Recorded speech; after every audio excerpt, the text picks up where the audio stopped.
Welcome to Sunny's Mindset Lab podcast. Today, we're exploring Not Nice with its author, Aziz Gazipura.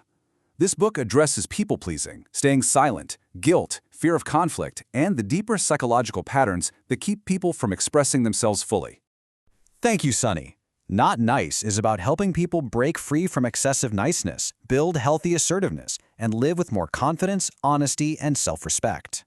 Host, I think that's a goal so many people can connect with. And to help everyone follow along, we're going to break this down into 4 main parts. We'll kick things off by talking about what you call the nice gauge, and then we'll get into the painful consequences of that.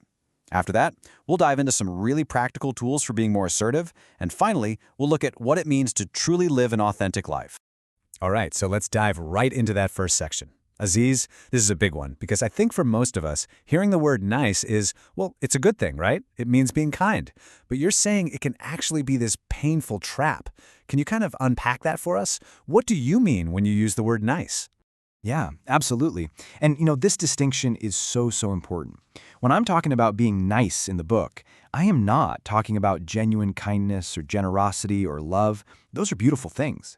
The nice I'm getting at, it's more of a survival strategy. It's a whole pattern of behavior that's really driven by 2 things. 1, avoiding disapproval, judgment, criticism at all costs. And 2, trying to earn approval from other people. But that first one, avoiding the negative, man, that is by far the bigger driver. It all comes back to fear. There's a really simple example I use in the book to make this crystal clear. Just imagine we're driving to a dinner party. You don't know anybody there. And right before we walk in, I turn to you and I say, hey, when we get in there, be nice, okay? Now, what am I really saying? Am I asking you to be truly compassionate? No, not at all. It's basically a command to conform. It means, don't say anything weird, don't rock the boat, just be agreeable, smile, nod. In other words, hide who you really are just to make sure everybody else is comfortable and likes you. And that right there is the heart of this nice pattern. Wow, that is such a powerful way to put it. It's really about shrinking yourself out of fear. And when you look at it like this comparison between the nice person pattern and what you call the liberated you, the difference is just night and day. Hiding your opinions versus speaking freely. I mean, where does a pattern like this even come from? Are we just born this way? Oh, definitely not. It's not something we're born with at all. It's 100% a learned, conditioned behavior. And it almost always gets started way back in our childhood. We are literally trained to be nice. See, as kids, we have this fundamental biological need for love and connection from our parents. So we learn, and we learn fast, which behaviors get us that love and which ones get us pain, disapproval, or punishment. We learn to be quiet, to not be too much, to not ask for too much. We learn to just push down all the parts of ourselves that aren't on that approved list. And what's amazing is that we can actually see this conditioning playing out in our own lives. There's a simple exercise I walk people through. Just take a moment and think about one of your parents or a major caregiver from when you were a kid. First, try to make a list, even a mental one, of how you had to be to get their love and approval. That's your good list. For me, with my dad, it was all about being obedient, being good at sports, and not being too emotional. Then you make a second list of the behaviors that were just unacceptable. That's the bad list. For a lot of people, that list has things like being outspoken, saying no, or showing anger. And when you see those 2 lists, it just becomes so incredibly clear that niceness isn't who you are. It was a strategy to survive. That exercise is so revealing. It just shows how deep these roots can go. So, okay, if this nice pattern is a survival strategy that we learn to get love, you'd think it would make us feel good, right? But you call it a cage. So let's get into our second section here. What are the actual painful consequences? What's the real cost of being too nice? Well, it's so destructive because you pay this huge, unavoidable tax for constantly suppressing yourself. I call the biggest outcomes the 4 horsemen of niceness. First up is resentment.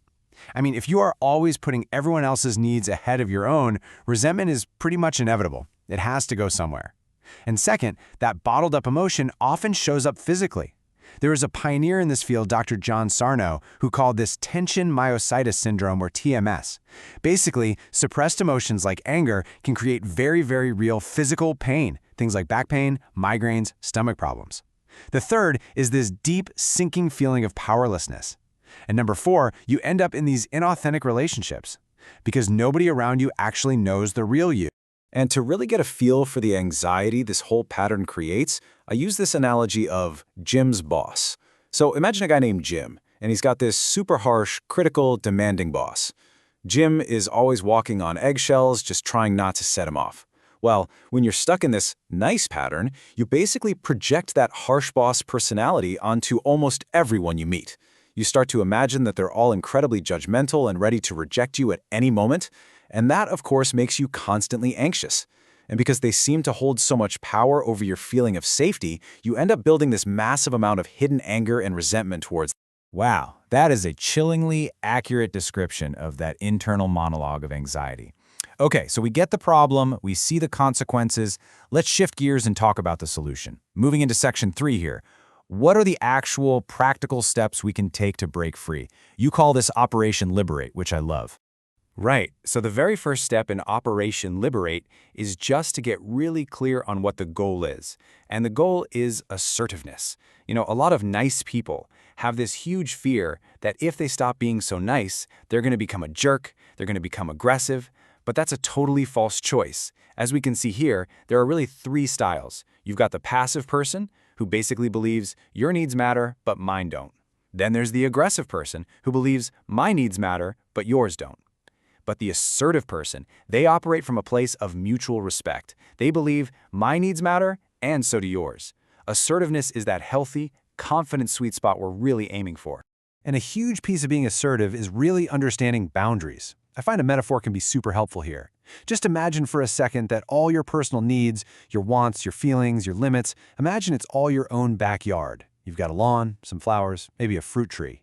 Now, imagine your neighbor just starts walking right across your yard, trampling on your flowers, and then casually picks a peach off your tree without even asking. I mean, inside, most of us will be furious, right? But a people pleaser might just stand there, smile politely, and say absolutely nothing to avoid a conflict. Mastering boundaries is just about learning to say, hey, excuse me, please don't step on my flowers, and please ask before you take my fruit. It's all about protecting what's yours simply because you matter. That backyard metaphor makes it so clear, but it also brings up what is probably the biggest hurdle for so many people listening, and that's the feeling that comes up when you try to set those boundaries. So what do you say to the person listening right now who's thinking, okay, I get this logically, but the second I try to say no or even just ask for something I want, I feel this overwhelming guilt and fear? How do you deal with that emotional whiplash? Yeah, that backlash, that guilt, that's just the old conditioning fighting for its life.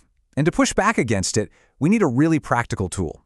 I call it the selfish algorithm. And look, don't get thrown by the name. You could just as easily call it the honest person algorithm. It's a pretty simple 5-step process to help you make decisions. Step 1, what do I really want here? 2, on a scale of 1 to 10, how much do I want it? 3, what's the true cost to me in my time, my energy, my resentment if I say yes when I really want to say no? 4, what's the actual impact on the other person? Not the crazy catastrophe my anxious brain is cooking up, but the real impact. And then finally, step 5, looking at all that, is the cost to me really worth it? You know, I use this exact algorithm myself for a really tough decision about a Thanksgiving trip. My family lives in LA, and my wife Candace and I live pretty far away with our 2 little kids. And just the thought of packing everybody up for this chaotic trip, it just felt totally draining. I really wanted to go by myself. So, using the algorithm, I realized my desire for a simple, restful trip was really high, like a 9 out of 10, and the cost to me of bringing everyone was going to be a ton of stress. At the same time, the impact on Candace would also be huge, an 8 out of 10, because she'd be parenting solo. Now, laying it all out like this didn't give me some magical, easy answer, but what it did was force an honest conversation. We talked it through, I really listened and acknowledged her feelings, and in the end, I went alone. It was messy, sure, and there were some tough feelings, but it was an act of self-care that ultimately made our relationship stronger because it was built on honesty. That's such a great real-world example of how to navigate something that's really complex. It wasn't about being selfish in a bad way at all. It was about being self-aware and honest. And this leads us perfectly into our final section, living authentically. So what does life actually start to look and feel like when someone begins to use these tools and really embrace this kind of bold assertion? Life starts to feel, well, more real, more free. But, and this is a big but, getting there is not about just reading a book and having some big epiphany. It is all about taking action. The absolute key is to build what I call your discomfort tolerance muscle. It's just like lifting weights in the gym. The only way you're going to get stronger is by pushing just past your current limits. So every single time you say a small no, or you state a preference, or you share a real opinion, you're doing a rep. And yeah, it's going to feel uncomfortable at first. It might even feel terrifying. But the only way out is through. Courage isn't about not feeling fear. It's about taking action, even when you're scared. And building momentum is just crucial. That's exactly why I put a 30-day boldness training challenge in the book. It's just filled with these small, concrete actions to help you build that muscle. Things like going on an apology fast, where you stop yourself from saying I'm sorry when it's totally not necessary. It's these consistent, small actions that literally retrain your nervous system and prove to yourself that you can handle the discomfort. And that, right there, is the bedrock of real, lasting confidence. So it really sounds like it's a practice, not some final destination you arrive at. Which brings me to a final, maybe more philosophical question. After all this work, setting the boundaries, tolerating the discomfort, being assertive, what's the ultimate goal here? What does it even mean to be 100% you? That really is the core of everything.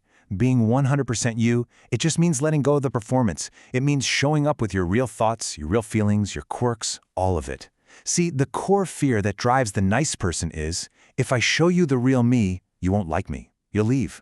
But the beautiful, beautiful irony is that the exact opposite is true.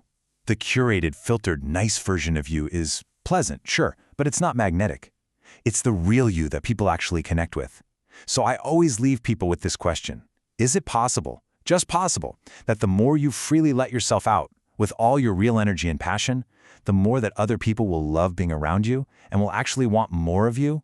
Because that is true connection, and that is real freedom. Aziz, thank you for walking us through the ideas in Not Nice. This conversation gives our listeners a clear understanding of how to move beyond people-pleasing and live with more confidence and honesty. Thank you, Sunny.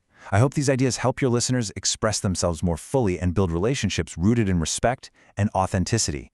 This has been Sunny's Mindset Lab. Thank you for listening, and we'll see you in the next episode.